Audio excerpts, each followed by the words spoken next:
Okay, everybody, welcome to Hilton Head, South Carolina. Hopefully you're watching the live streams. There's been great competition, great commentary too. Check out the course for day one. That was Friday. Lots of wind on there. You can see the ripple. You can see the streaking. The competitors were moving quickly. Let's start with the heat. This one's a fun one to watch because on the far right of your screen in the dark green is Mason Kober, a 15-year-old. It's always great to see the young guys and gals showing up and really doing their best. He's up there. You can see he and Jake Lindley in the orange there are firing out. Mason was going to go ahead as a junior into the next heats already, but he was really laying it down. And check out this course. Again, you can see the wind. It is not flat water, really tricky conditions. We'll watch all the rest of the finals after this heat, but check it out. And I'll tell you right now, you're going to see this in sprints over and over again. First 100 meters, great. And then it's what do you have for the second 100 meters, particularly the final 50. Mason, young guy, 15 years old, and Jake is a really strong paddler. Catches him from behind, but watch this finish. Holy smokes. Get ready. There was a lot of this. The sprints were absolutely fantastic from an entertainment standpoint. All right, let's get into some finals action. Here we go. This is the Grand Masters for the men, 200 meters, and you got Steve Phillips, Michael Markunis, Don Finn, and Joe Suvak. Really great start by all of them, frankly. And watch how you can see the folks who are veering out into the more wind area. That's Michael Markunis, who veers really wide on left on the screen. But listen, Steve Phillips is hammering right down the middle. Fantastic race by all of these guys. And you can see overhead, it's really difficult in those windy conditions, particularly when you're trying to stay out of your competitor's wash, to really hold a straight line. And once again, it's the second 100 meters of that 200 that really dictate things. And look at Michael Markunis bumping into Steve's board, bouncing off, but he stays with it. And this is really when you have to dig deep. And you're going to see a lot of this through all of these races. Here we go. By the way, the camera coverage for these races was just amazing. And they did a great job again today. We'll do another wrap-up video for the distance today. But these overhead drone shots for the sprints are just amazing. And there you go. Steve Phillips pulls the win.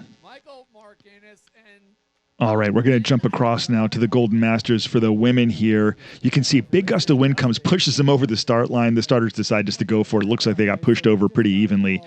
So then we're into it. We're into the action. You can see that flag waving in the background. It is really gusty, and we get the kind of cool drone dancing around in the wind, but it's a cool shot. And here you go. You can see right out of the gate, you got Deborah Zatko and Kristen Thomas really battling for 1 and 2. And just keep your eyes on this race. Again, the theme of the second half of these 200 meters is a really long way to go on a stand-up paddleboard. And it turns into a bit of an endurance sprint event. And you can see right here, the ladies are going really well, digging in. And it's half a board length at this point for Deborah Zatko. And Kristen Thomas is just staying with it here. And maybe even a little bit of sidewash, but of course she's also got that wind. You can see those little bumps coming over her right shoulder from, across her stern. And so here we go. This race is about as close as you can get. The two ladies pull just about even with each other, and it's back and forth. You can tell they're just doing nose and nose. And Kristen Thomas right here is about a foot off the lead, pulls even, and watch this finish. Look for the little orange ball on the left. It's a straight line from there. And look at this.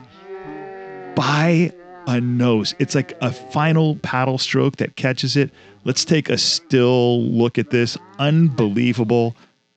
There you go. Whoever got the last deep stroke wins, and it was Kristen Thomas, president of USA SUP. Congrats, Kristen. KT's a great one. Here we go. We are jumping into the men's masters. Keep your eye on the left of the screen. Steve Miller is an absolute machine, and you can see he's got that egg beater action. Once again, he's out there in that lane with a little bit of wind assist, but these guys all have really great form, high turnover, high cadence. Listen, it was not any surprise. Steve Miller was the prohibitive favorite coming into this, and watch him just gap the field. The drone shot, once again, really great, and it is so hard to be in that third, fourth position when that wash starts hitting your board. Really great showing by these guys. And you can see Steve Bernstein is coming in second place there. Bernstein and Miller trained together in Jupiter, Florida, that area. And so the training pays off here. 1 and 2. It's a situation those guys are familiar with in those terms of those placements, but really great effort by the Masters for the men. Excellent showing. And once again, Steve Miller showing that he has a touch of class that is just a little bit beyond what most of us who are approaching that age could even dream of. And there you go. That was Eric Carter nipping in for third place. And did I say that there was some close finishes here? Well, keep your eyes on this race. This is the female Masters. And once again, good start. And you can see that turnover is everything, that high cadence. And whoever's got the highest cadence, as the announcers were pointing out throughout these sprints. And once again, great shout out to the announcers. Rob, John, just doing a great job. If you're watching this on Saturday evening or Sunday morning, you should probably flip over and watch them do their thing for the technical races because they're just providing so much insight. But let's get to this sprint here. You can see they're fanning out across the course, so sidewash isn't going to be a really big deal here. And once again, you get into the second 100 meters, and it's who can keep that cadence up. And you can see Al Spadson on the left of our screen in that yellow-orangish jersey is really staying with that cadence. And it is Michelle Courier who's got the lead right here, but not for long. That's Ruth Ann Steen on the right of the screen. But watch Al Spadson just nosing ahead. Look at this finish. She's got about a foot right now on Michelle, and it is neck and neck here. And once again, we're going to see a final push. Here you go. Those last couple of paddle strokes. Look at this as Alice pulls ahead by about a foot, and there you go. Within the last 30 feet, she takes the race. Okay, men's open sprint final, packed house. Keep your eyes on second from left, Yuri Tradori on the green board, and Bodie Von Allman on that NSP. And Bodie, something happened where he bobbled for a minute and stalled out, and that was the end of it. Because watch Erie get shot out of a cannon. That's Campbell Carter to his left. And then over on the right, out in front, just behind Erie, you can see Jake Portwood. And this is just the next level stuff. These guys are all hauling. Jake Lindley there in the back. You saw him racing against Mason in a heat. No slouch, but I mean, just look at the speed that Erie is laying down. Jake just trying to stay in contact with him, but really incredible pace here. This was a fun one to watch. Not a close race per se for first, but great to watch world-class sprinting speed like Erie, like Jake. And hey, listen, Campbell Carter really challenging here. Impressive. He, at the last minute, takes this from Jake. Jake gives up about a half, maybe even just a yard. And Campbell Carter really makes a statement here. Great race by these gents. So now we're into the Women's Open. Last race we'll be covering today. And this is just a really great one. Maddie Miller, far left of your screen, who has re-entered racing after a bit of a hiatus here.